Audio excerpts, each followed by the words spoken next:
Hi, I'm Courtney Spencer. Welcome on into Embrace the Hit. Today we have Miss Emma with us today. Thank you for coming. Thank you for having me. So Emma, just tell us just a quick bit about yourself. Like, where are you from? Who your people are? My people.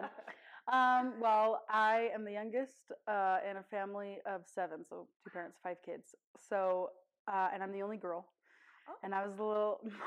My mom says I'm a joy, but I'm a surprise nevertheless. I, but when you see the whole family dynamic together, it's like, yeah, that was meant to be. It was supposed to be us 5, 4 boys and a girl. It works. And yeah, so I come from a very musical family. We get the piano playing from my mom's side and the voice from my dad's, and it's just obnoxious at Christmas time, very loud, lots of carols. But yeah, from Arizona. My mom's from Sweden, so I have my citizenship there as well as here. And then my dad's from Michigan, which isn't lesser than Sweden, just different. But hey, when you live in the United States, it's exciting. It is, yes. Yeah. Awesome. So then let's just kind of get into building us up to like the hit. Obviously, that's what the series is all about, is embracing those hit moments. We've identified one that we'll share with you guys in just a little bit. But tell us before that. Just tell us what was going on in your life and what was going through your mind, because obviously there's a shift too. Yeah. So, like I said, my family's super musical. I have always sung with my brothers, and they all play piano just so beautifully.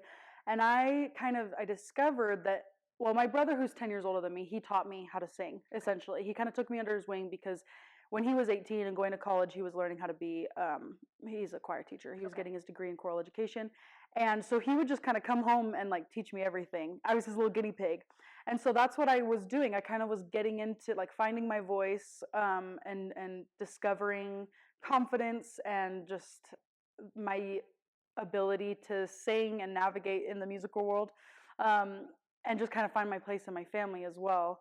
And so as the years went on, I decided to go to that same college that my brother went to and get a degree in vocal performance. And so that's what I was doing. I was singing all throughout high school. I did I loved choir. I did all state and regionals and all that stuff.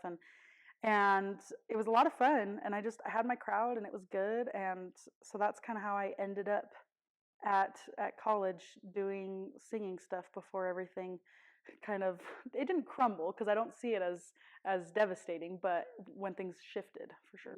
That's interesting. I like that you use shifted instead of crumbled, because I do think that the whole point of understanding like why we have trials, which is we're gonna all have them. That's the commonality, is that there are these stepping stones. Yeah. You do feel like you sink into a dark hole sometimes, but like it is a stone that you can step up on and then go to the next thing. So I think that's definitely relevant. So you're in college when this is happening. Mm-hmm.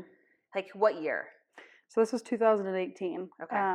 And I had just graduated, and I was in Flagstaff, Arizona, and it was my freshman year.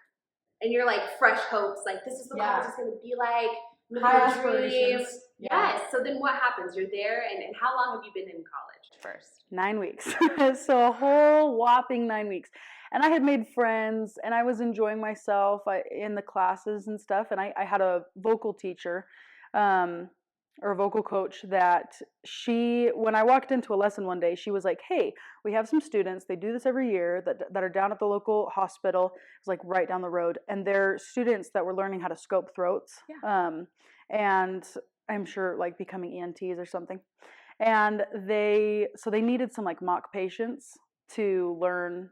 Your vocal teacher tells you to go and be a mock patient. Like, they want people that probably want to see their vocal cords, and who better than a vocal student? Right. Okay. So I think, that's where she was coming from. But she was like, "Would you want to do that?" Yeah. And in high school, people like would comment that I had a raspy voice, and that like there was some sort of I don't know, that I kind of sounded like I was a smoker, that I had this raspy element, but like in a good way. The good rasp. The good smoking. But I remember going to an ENT just kind of to see if they found something that was alarming. And I remember he had done kind of a non-invasive check on my vocal cords, and he was like, "Oh yeah, it looks like you have you have nodes," which everyone has seen Pitch Perfect, and the girl's like, "I have nodes." hurts and like it's devastating. But It is. he was like, you can sing with it. It's fine. It's just like a little polyp on your vocal fold. And so I knew that was there. So when she suggested that, I was like, yeah, sure. I wanna go and see how that node is doing. Check on my node. Yeah. Okay. So I said yes. And so how this all lines out is I remember being at church that Sunday, and I think it must have been before no, this was after General Conference. Okay. So I had been sitting there watching General Conference. Sorry, this is going back. I was watching. Tell us what General Conference is if someone doesn't know. Yes, so our church, they have this big conference, and where a lot of like the leaders, it's talking about inspirational messages and just hope, and talking about different, stories that kind of relate to life and struggles, and embracing these hits that come our way, just kind of as a help. And so anyway, I was gearing up for that, just sitting and because I always just like to listen to those different inspirational talks. And I didn't even like have this thought because, in our church, we have this ability to go and serve a mission and tell other people about the gospel and Jesus Christ. And a lot of people my age were doing that, but it wasn't really in the cards for me because I was like, I just started college. But then I'm sitting there and I didn't even like have this prayer in my heart, like, should I, consider doing that? I didn't even think it. Okay. But I'm sitting there and I get this voice in my head that's like, you should go on mission. And I was like, the first time that popped in. I was like, well, no, that doesn't make sense. And it was like, well, you should go. And I was like, all right. So I made a deal because we all know how deals with God go. Oh yes. And I was Tell me how your deal went. Yeah. I'm so excited to hear. Well, it worked out pretty well. It's pretty genius because I said, okay, God, if you give me a window, like an opportunity. I just started college. I don't know how you're gonna like make me stop college, but if you do, I was like, but if you do, I'll go. So that's kind of in place. That's happened. And then I think 2 weeks later, I'm just in church. I'm chatting with someone. Everything's normal. I sit there. I'm kind of thoughtful during the lesson, not speaking so much. And then after, I turn to talk to someone, and my voice is completely gone. I'm like, try again. My voice is gone. And I'm like, like, I think it's like something stuck in my throat, but it's like the rest of the day. I'm like, what is this? And laryngitis does not happen like that. No, not suddenly like that. Yeah. So I was like, well, I'm glad that I'm going to the hospital tomorrow. So for your scope. For my scope. For my mock patient scope. Yes. And so I show up. I tell the ENT, the head nurse, that I experienced that like the day before. So I go and I sit there, they're prepping me, and I had this done before, and so basically they stick a hose up your nostril and they go down your throat. Didn't know that. Quite invasive. Yeah. But, so I'm just sitting there, and they're like asking me to do different vowels. It kind of gets quiet, and like no one's really saying anything, and I'm like, I don't like the sound of this. Yeah. So she's like, okay, if you just want to follow me, and she takes me out of the room, and she's like, you said you're a vocal student, right? And I'm like, yeah. She's like, it's like your whole world, your whole life. I'm like, yeah, why? She's like, well, it looks like you have a cyst on your right vocal cord and you've hemorrhaged your left vocal cord. Yeah. And so that was what my voice suddenly being gone is that the blood vessel had ruptured the day before. And she's like, it's really good that we caught this, because if you had continued to sing or even just talk with this, like it would have damaged it permanently. She's like, so you probably are not going to be able, well, I definitely wasn't going to be able to continue with school. And I had to go home. I had to get surgery to remove the cyst. And so suddenly, like I did recognize that was a very large shift, because everything that I had been pursuing suddenly had to just like veer to a different course. But I remember being in such like a grateful and kind of excited place, because I instantly remembered that I had told God, if you give me a window, I'll go. And then God was like, bam, like, vocal cord destruct, but in a nice way, Kind of. Like I appreciated that he did that. Yeah. And so I walked out of the room, and my friend who had taken me, I'm like crying, and she's like, oh no. Yeah. I'm like, no, it's good, but it's alarming. And so I called my parents. We got it all situated. I went home and got the surgery. I just started preparing for a mission. And That's So how yeah. did you go? So did you like instantly know when you had, like, she was like, hey, by the way, you hemorrhaged your vocal cord? Mm-hmm. Within like how long did you say, oh my gosh, is this my pivot? Is this when I'm supposed to kind of change things up? And because you had mentioned going on a mission, that's when it kind of came into play. Yeah, I'd say it was before I even got back in the car. Wow. Like it was pretty immediate because I was in such a good place spiritually and mentally that like I was looking for that window because I had told God, "Okay, give it to me." Yep. And then it happened and I was looking for it. And I think that's like a lot of times God does give us those things. It's a matter of us having our eyes open or our ears open to it. Well, and the accepting to it. Yeah. Because I do think there is a level of what kind of window? Mhm. Like you didn't specify, and, Right. and by the grace, you Mhm. were open to whatever window it would have been. And which I don't think you thought it was going to be a bodily situation. Explosion. Yeah. Yeah. So, Yeah. I mean, as somebody who, like, I just have heard so many people say, like, I wanted something to shift, but I didn't want it to shift like that. Mm-hmm. Did you ever have that thought? No, because I think I was so I had I think more so than any panic or fear or like sadness that I felt a lot of excitement and a lot of gratitude and a lot of faith and optimism. Because I've always been very optimistic and I have a very firm belief in a God who gives us things that are better than we could imagine for ourselves. Okay. So when that happened, I recognized it was devastating. I allowed myself to feel sadness for a loss of something that I would never get to experience. I wouldn't get to graduate with my friends or, do all these fun things that I had kind of geared up to do. But immediately, I remember calling my brother that night and we just talked about it. And I just told him, I was like, but I'm really happy. Like, cause I know that this means like my voice and my ability to sing and my ability to do what I do, like it's going to make more sense and have a better purpose later. Like God's going to take what I have and like repurpose it in a bigger and greater way. I just don't know what it looks like yet. And now in retrospect, I'm like, yeah, it made complete sense to have plucked me out of that situation and have me go on a mission instead. So what happened on the mission that made it make more perfect sense? Well, I started 2019 December, so right before the pandemic. We know what was coming. Yes. Well, we didn't know what was well, coming, but we yeah. knew that. And especially in Sweden, I mean, on a mission you're kind of sheltered from outside news just because like it doesn't filter in as much. You're just kind of focused on what you're doing and you served in Sweden. I did. Okay. So yeah, that was the great thing is as I was preparing for it, I was like, I'm pretty sure, and no shade on any of the states, but I was like, I think I'm gonna go to like Arkansas or like Texas. Yeah. I just felt like I was gonna be a stateside missionary, but I had told them that I had citizenship in Sweden and that I would love to go there. Preparing for that, I was like, I knew God was good, but I didn't know God was that good.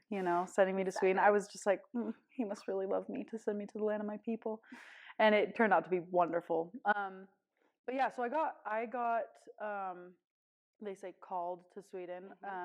They choose a place for you to go. And so I was sent to Sweden and I was preparing for it in the like later December and then I got to Sweden February 1st-ish. Okay. So I was preparing for that. I was like, I knew God was good, but I didn't know God was that good. Sending me to Sweden. I was just like, He must really love me to send me to the land of my people, and it turned out to be wonderful. But yeah, so I got they say called to Sweden.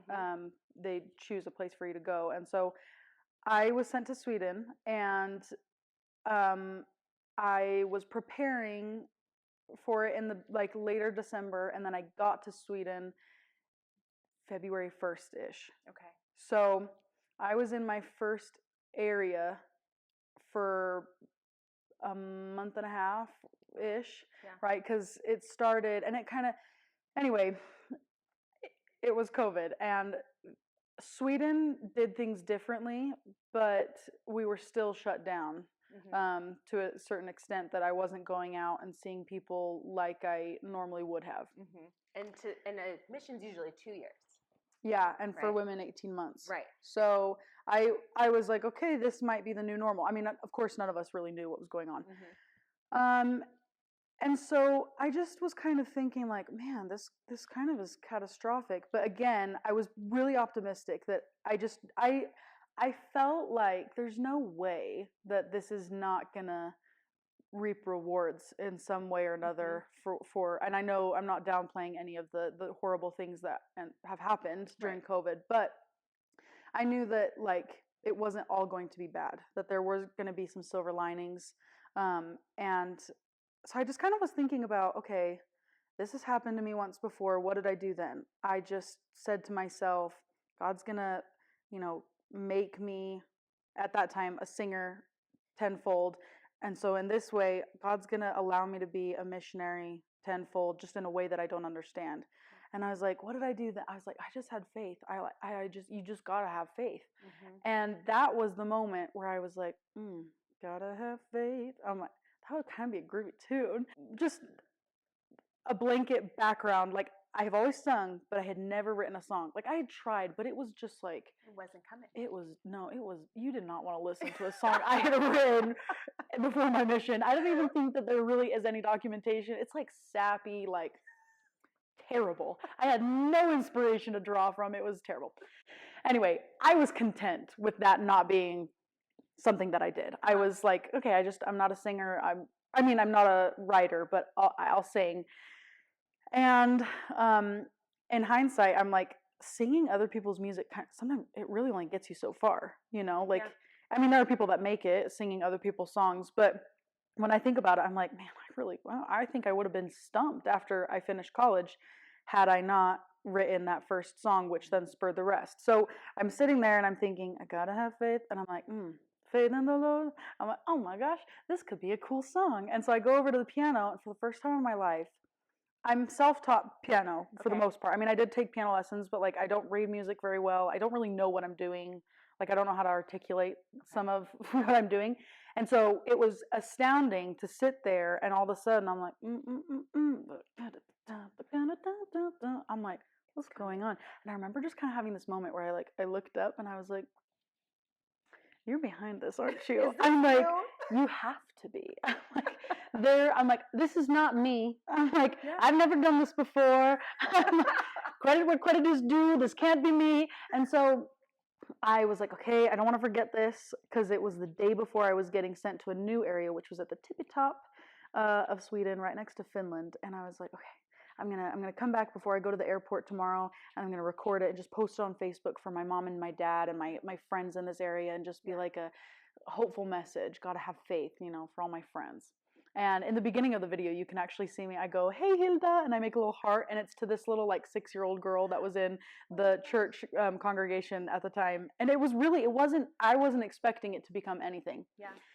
But that was the beginning. So I wrote that first song, and slowly but surely, it was like, who is this? What is this? This is something new. Who is this sister missionary?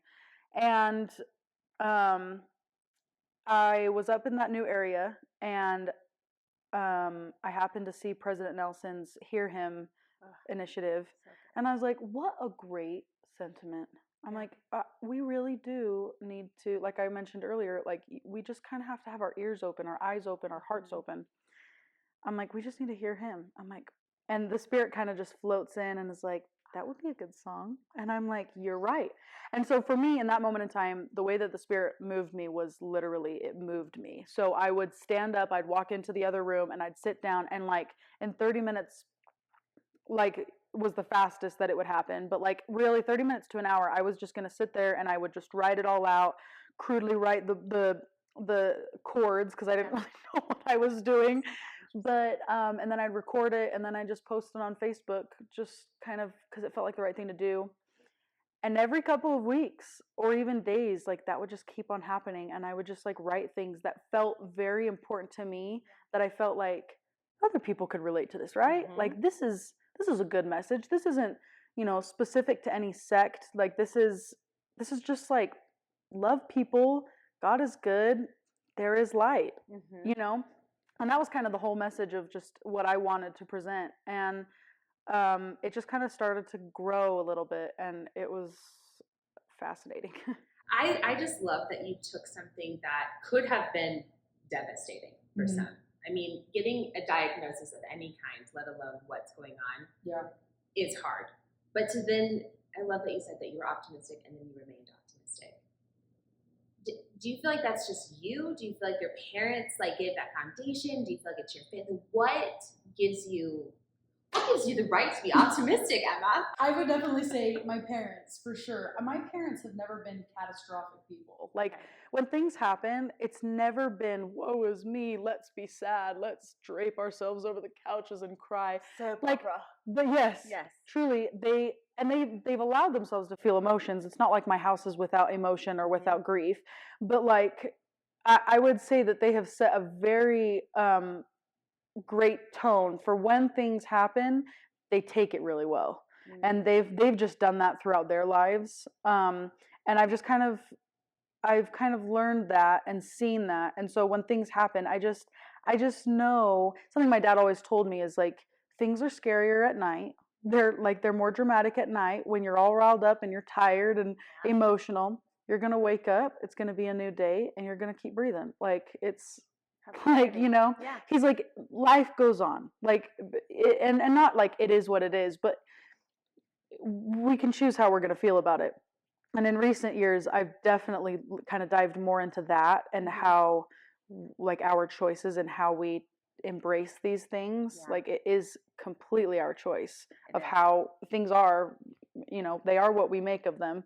And so, but yeah, definitely, my parents have been such a great example of that. So I definitely think it comes from them. And I think that the word simplicity just keeps coming into my mind. Like, you took complex situations, whether it was COVID, your diagnosis, whether it was going on a mission. I mean, if anyone has gone on a mission, they understand. But if you haven't, to go and leave your family and your homeland, but you're going to your homeland, but leaving like your country that you've been in and the normalcies that come with that for 2 years is pretty big.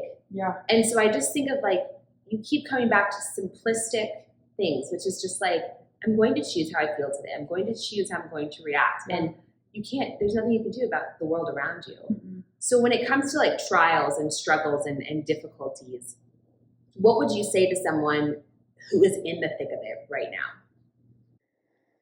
I think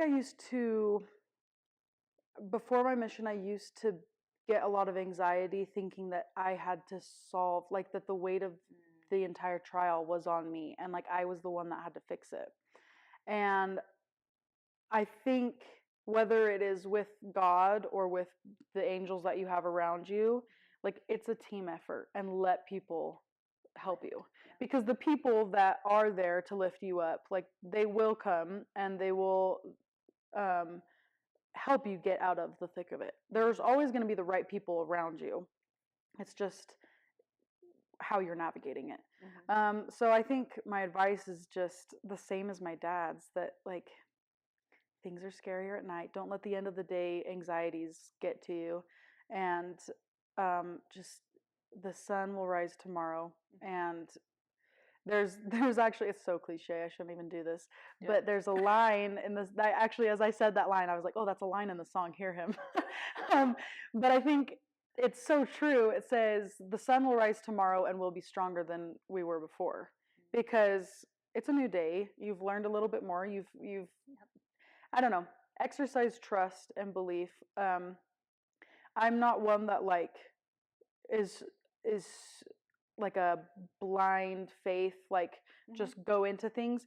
But I think, trust blindly sometimes when it comes to my life and God's hand in my life, just because I do trust that He knows that things are going to be better than I could imagine for myself. So I still have a lot to learn and a lot to expand my own testimony on, but, like, it's just something that I'm like, if I don't know everything of what's going to happen, I at least know that God is good, and that if I trust in Him, it's going to work out one way or another. And so I think it's just my biggest piece of advice is just hold on and trust. I think that's definitely powerful. So when we talk about different kinds of adversity and requiring different responses, what are some of the responses that you have had in adverse times? I would definitely say talking to the people around me. Yes. That is going to help and support you. Well, and you can do the opposite, which misery loves company. So you can go find the It's crowd that's completely going true. to just, Eeyore it up for you.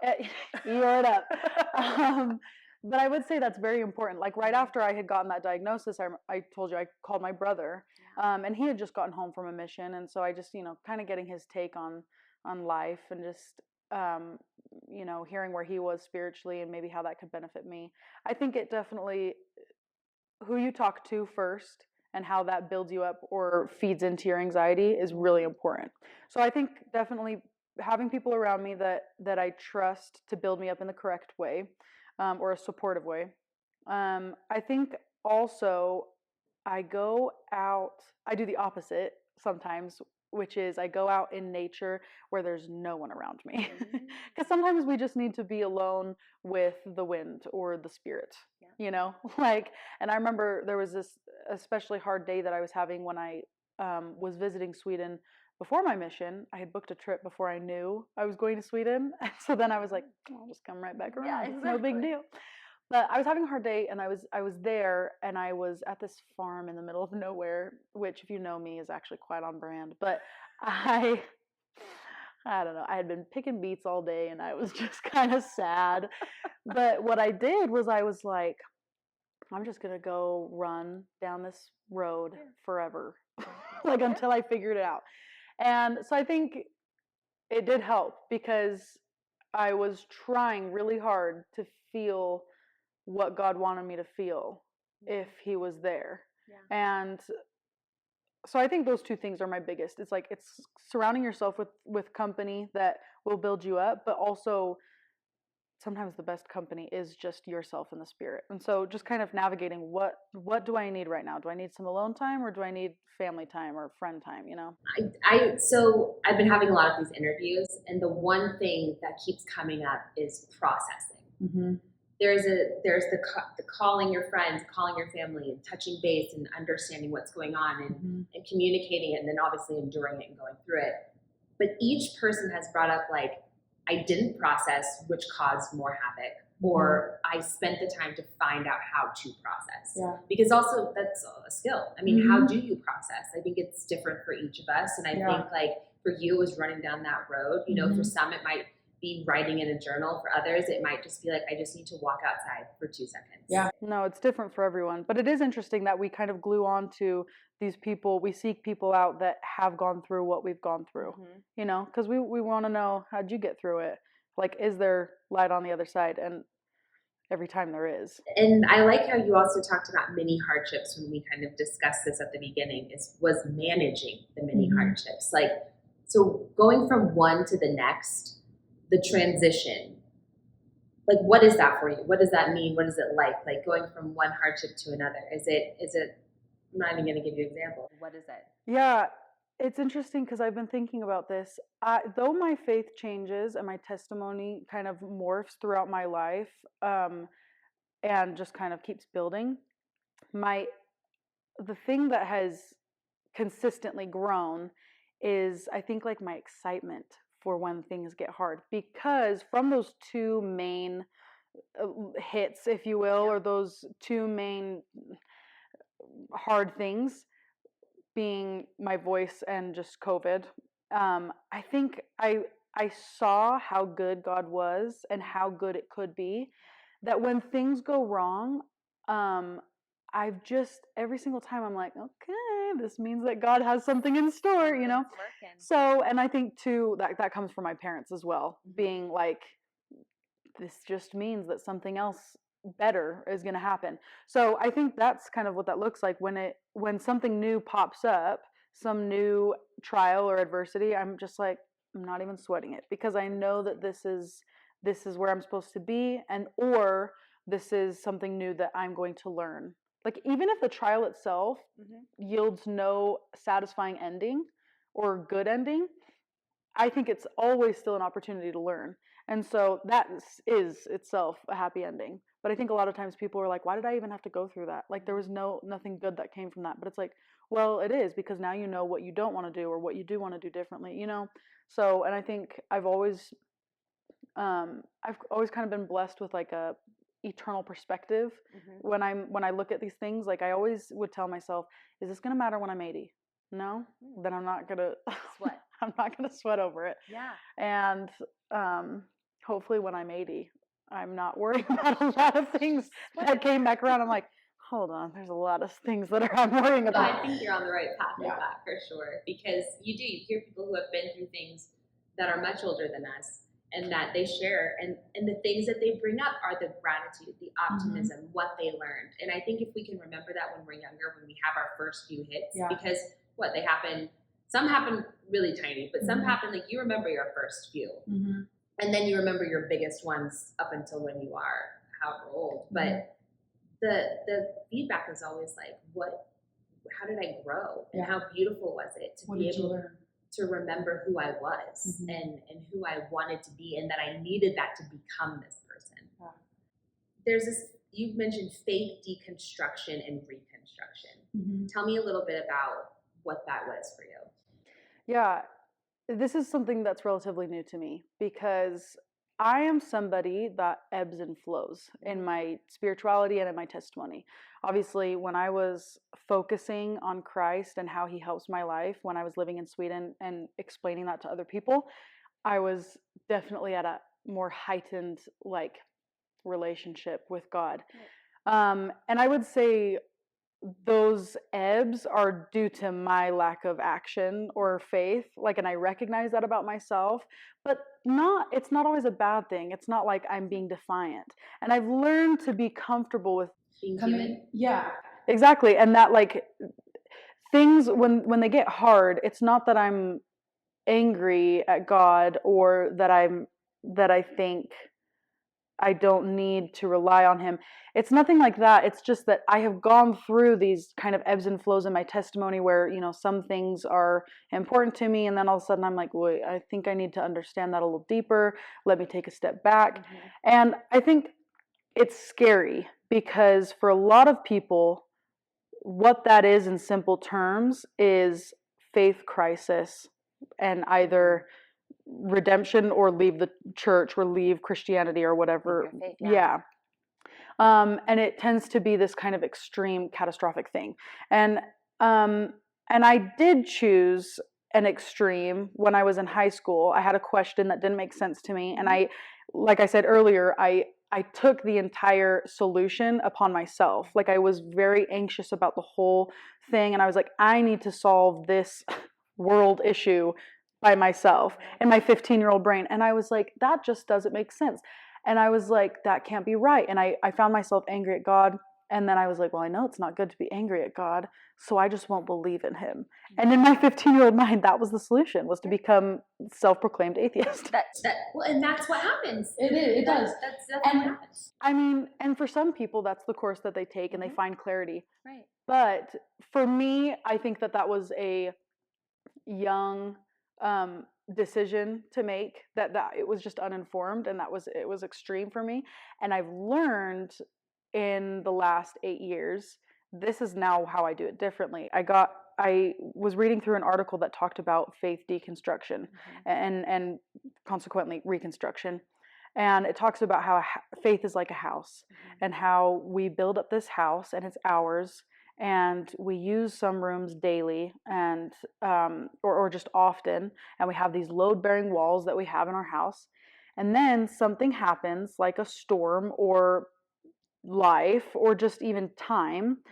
And you even mentioned that you have your kids' room and they grow up and they leave your house, and you're like, what do I do with this space? Right. Like, one of your rooms could be a kid's room and you use it every day, but then the kids grow up, and so your house, that room no longer serves that purpose. And so instead of just being like, well, I'm going to just walk away from this house and find a different one, it's not this crisis. It's instead a deconstruction or a reconstruction of that. It's like, let me take this load-bearing wall and expand on it. So maybe it's not load-bearing anymore. It's still important. It still has its purpose. But now it's part of something greater, a greater knowledge or a greater house. And it coincides with faith in that sometimes we have these beliefs that are load bearing or like they're pillars in our testimony, which is wonderful, and we need those. But sometimes we learn more things, and for us, that load bearing wall becomes irrelevant. And irrelevancy is something that's scary because it's like, well, if that's not true, then what about everything? What else was Yeah. based off of this? And that's where I was at when I was 15. I was like, well, if this one thing is weak, then the whole The dominoes. yeah, it's not uncommon. But what I've learned is that, okay, how about if this doesn't make sense, I'm allowed to not use this. And I'm allowed to not use this child's room or use this part of the house This or space. yeah, but I still have a wonderful house that serves me and that makes sense to me and that I've lived in and that it feels like home. And so I think it clicked for me that like, cause then I'm able to go back and be like, okay, I'm ready to reconstruct this part of the house, you know? And then you build it up and it does make sense. Or sometimes you just tear it down and you build it up with something new. And I think because testimonies are so personal and our relationships with God are so personal. Very much. Our homes are so personal. Our testimonies, like it all works together that like it doesn't need to be all or nothing. It's not supposed to be. And I think as you like read through scripture and see how the disciples were constantly doing that. They were constantly building on their houses. You know, they think they've got this way of living and then Christ says, do this. And they're like, that's not part of my house. And they kind of are like, I don't really know. What do I do with a mug? Right. Oh, what do I do with a mug? Right. Exactly. And then they do something and they're like, oh, that makes sense. That serves me. That's how I use it. Yeah, like that makes me feel good. And I understand that now and that's relevant to me.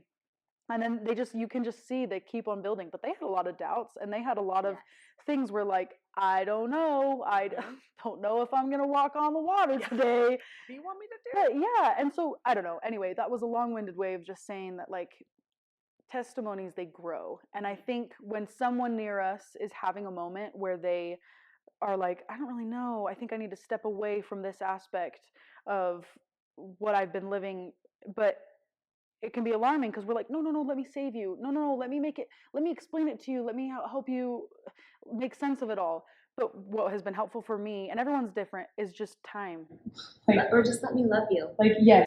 And love is the biggest one, is like, despite beliefs that everyone is learning at a different pace, like, I'll get there, maybe. Maybe I won't. But are you really not going to love me until I get it? You know? And so it made me feel so much lighter and just so not scared when something happened in my testimony or in my life or in my spirituality. I'm like, I'm going to write it out because it will flow again. It will, you know, like this is just how life goes. And anyway, it has been so much more of a comfort for me. Definitely. Because I don't believe that God is like, you're in an ebb. I don't work in ebbs. No. Well, and I think too, you just kind of reminded me of I don't remember who said this or where I heard this, but it has really helped me is when I get stuck on a question, right? Or a concept or a thought, whether it has to be faith related or, you know, in any aspect of life. I always just stop and pray and I'm like, Heavenly Father, if this is something that I really need to dig into, keep it at the forefront of my mind so I can keep asking questions, so I can keep digging, so I can figure out answers that will help me make a decision. But if it's something that I don't need to be messing with right now, please let me forget it. Because, and half the time it is. It's like he wants me to think about something, but he'll bring it back up to me when the time is right. When my experiences were right. And when my growth was ready. Correct. Yeah, I would say too, a lot of times it's like you're asking a level 10 question, but you're at level 1. I think sometimes God is like, oh, I'm so patient. Like you are asking a question that you wouldn't even understand if I gave you the answer. And a lot of times that is the case. We have the answer, but we don't understand a lot of the whys or the hows. But I think we need to go through those things. Like I was saying, like some of these things, these ebbs are, they don't, like we look back at them and we're like, why did I even go through that? Like that was just a dark time in my life. Like where was the happy ending? But you you came around, or you didn't, or you have a new way of life now, you know, that makes sense to you, and that is going to be a benefit for the other people around you if you have created a new circle. Anyway, it all just makes sense to me now. I'm like, I love that. It does. One eternal round. Yes. That is so true. It feels like love, you know? It feels like what a loving parent would do, is give time and love them no matter where they're at. Exactly. And work with them. Because that's the other thing, is sometimes you just need someone to kind of wrestle with you in that moment and be like, I don't know. I know that you might know, but I don't. So can you just like let me wrestle in this and like figure it out, and then just be here when I start pinging questions off of you? Like that's, I think, is super valuable. Yeah. Is there anything else like that you want to share with us, or anyone who's watching, that you're like, I want to make sure that this resonates. I want to make sure that someone understands this aspect, either about you or about what is valuable to what you've been sharing? I think for me, what I do is not specifically the words that I'm writing or the specific maybe like principle or doctrine that it's coming from, but like my spirituality and what I have found that fills me with so much love is like the spirit of, or like people say like, oh, it was the intention, you know, but like the spirit of what I'm doing is what I hope to let people feel for themselves. You know, it's not necessarily I'm not some magician with words. I have proved to be a vessel for the magician of words. It feels like sometimes, because I mean, sometimes I read the things, I'm like, where did this come from? Like, I am not wise in my years to write something like this, but I look at things and I'm like, this was definitely from the Spirit, meant for me in this trial later. But I think sometimes we get caught up on specific wording or something that like someone has said to us, but it's like the spirit of it, you know, follow the spirit of it. And so I just think, like, listen to that, you know, hear him, for lack of a better term, but just, and like and hear him for you, you know, like it's so personal, and like, don't worry about what other people are doing or what other people are telling you, to a certain extent, of course. Right. I mean, be respectful of those relationships, but it's you and God. If that's what your life encompasses, is a God. But like, it's, the battle is within us, and so let the Spirit guide you in what you are doing, and let yourself grow. Like you're not having to be anyone else, and so just be the best version of you. I like that. I think that's a beautiful way to kind of wrap up everything that you've said. Thank you so much for sharing your story with us. I appreciate it. Yeah. To our delight, there's a piano down there. That's your delight if you want to share it. But yes, I do. If you felt so inclined. I always feel so inclined. And I have no idea if it's tuned. So. Well, we're about to find out. You will know. I'm reaching out where the sun keeps on setting. Letting me go, bring blue. As I look to the sky, I can feel the tears start swelling. And I cry, help me, Lord, what am I to do? I gotta have faith in the Lord, that the sun will rise tomorrow, and I'll be stronger than before. I gotta have faith in the Lord,